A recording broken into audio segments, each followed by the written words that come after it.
দই দিয়ে তো আমরা বিভিন্ন রকম রান্না করে থাকি, দই কাতলা, দই চিংড়ি, বিভিন্ন রকম রান্না।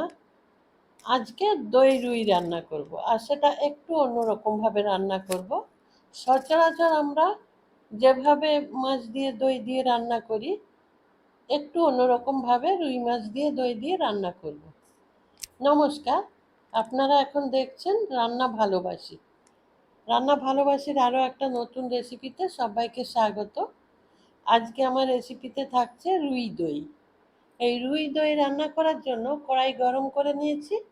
তারপর ওখানে 1 টেবিল চামচ সাদা তেল দিয়েছি। ওটা গরম হয়ে গেলে দুটো বড় পেঁয়াজ কেটে নিয়েছি, ওই কাটা পেঁয়াজ দিয়ে দিলাম তেলের মধ্যে।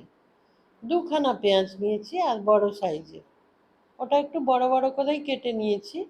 তারপর ওই তেলের মধ্যে দিয়ে দিলাম, দিয়ে খুব হালকা করে ভেজে নেব।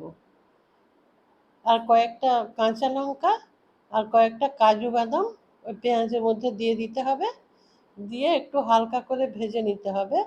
এটা লাল করে ভাজার কোনো প্রয়োজন নেই। হালকা একটু ভাজা হওয়ার পর ওর মধ্যে অল্প একটু জল দিয়ে দেব। এই যখন পেঁয়াজের কালারটা এরকম একটু চেঞ্জ হয়ে সাদা সাদা হয়ে আসবে, সেই পর্যায়ে একটু জল দিয়ে দেব, অল্প পরিমাণে জল দেব।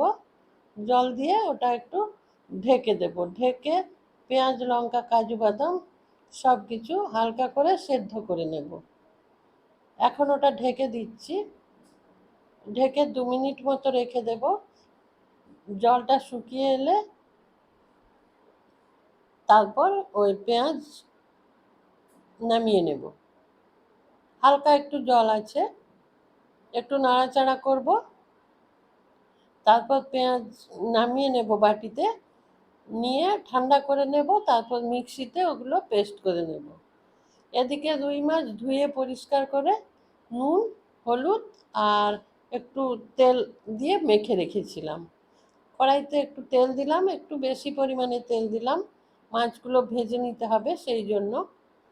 এখানে মাছগুলো খুব কড়া করে বা খুব লাল করে ভাজবো না, একটু হালকা ভাজা করব।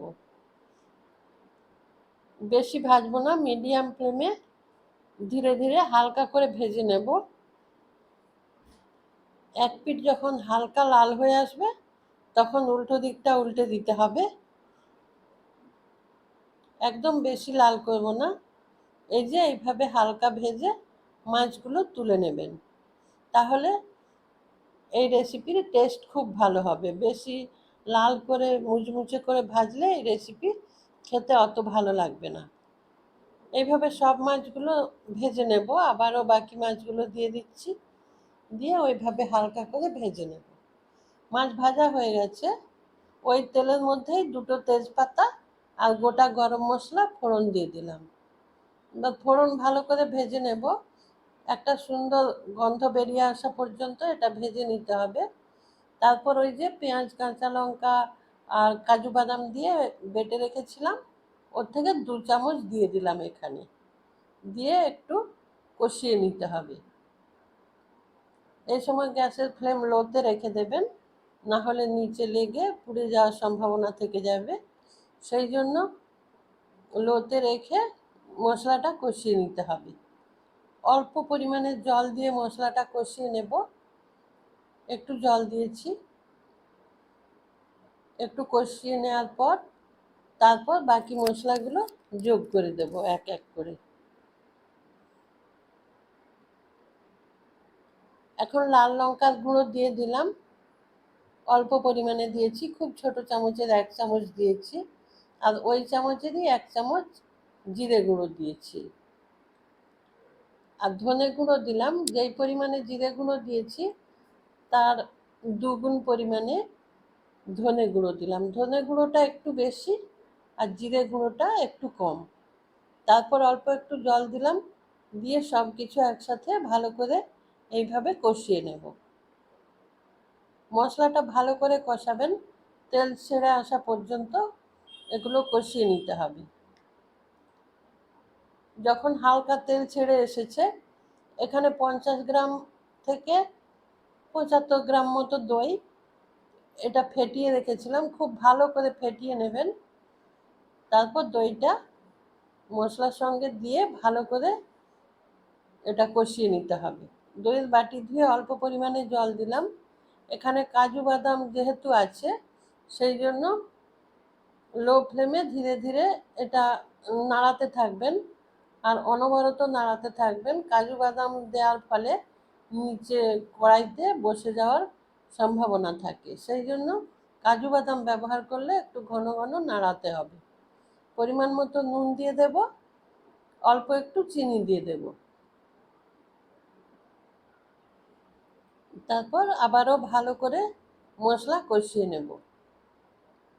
ততক্ষণ মশলা কষাবো যতক্ষণ না তেল ছেড়ে আসছে। যখন এইভাবে ওপর দিকে তেল ভেসে আসবে, এখানে হাফ চামচ আদা বাটা দিয়ে দেব। আদা বাটা আমি প্রথমে ব্যবহার করিনি, এই শেষের দিকে করলাম। কোনো কোনো রেসিপিতে মশলা কষানোর শেষের দিকে এইভাবে আদা বাটা ব্যবহার করলে ফ্লেভারটা খুব সুন্দর আসে। এবার ভালো করে কষিয়ে নেব। মশলা প্রায় কষানো হয়ে গেছে, এখন জল দিয়ে দিতে হবে। এটা ঈষৎ উষ্ণ জল দিয়ে দিলাম। এখানে আপনারা যে এরকম পরিমাণে গ্রেভি রাখবেন সেটা বুঝে জল দিয়ে দেবেন। এখানে আমার একটু ঘন গ্রেভি হবে, সেই জন্য খুব বেশি জল দিলাম না। ঝোল যখন এইভাবে ফুটে উঠবে, মাছগুলো দিয়ে দিতে হবে।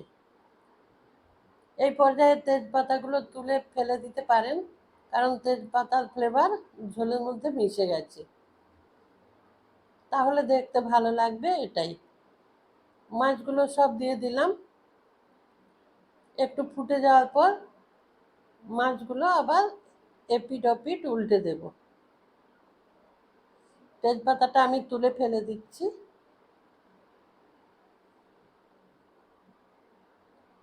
এরপর মাছগুলো উল্টে দেব। একদিক সেদ্ধ হয়ে গেলে অপর দিকটা উল্টে দেব। এইভাবে খুব সুন্দর একটা রেসিপি। যারা দেখছেন প্লিজ একটা লাইক দিয়ে ভিডিওটা কন্টিনিউ করুন, আর চ্যানেলটা সাবস্ক্রাইব করে আমার পাশে থাকবেন। ডান দিকে থাকা বেল আইকনটা প্রেস করে দেবেন। রান্নাটা প্রায় হয়ে এসেছে। এখন আমি একটা টমেটো 4টে টুকরো করে দিয়ে দিলাম। এটাও আমি প্রথমে দিয়ে দিইনি, কারণ তখন গলে যাবে, কিন্তু আমি চাই ওটা গোটা গোটা থাকবে, দেখতে ভালো লাগবে, সেই জন্য শেষের দিকে ব্যবহার করলাম। আর কয়েকটা কাঁচা লঙ্কা দিয়ে দিলাম। এখানে আর কোনো কিছু ব্যবহার করব না, এভাবেই রান্নাটা কমপ্লিট করব। আমার সঙ্গে থাকার জন্য আপনাদের সবাইকে আমার ধন্যবাদ, আন্তরিকভাবেই ধন্যবাদ জানাচ্ছি। নমস্কার, ভালো থাকবেন সবাই, সুস্থ থাকবেন।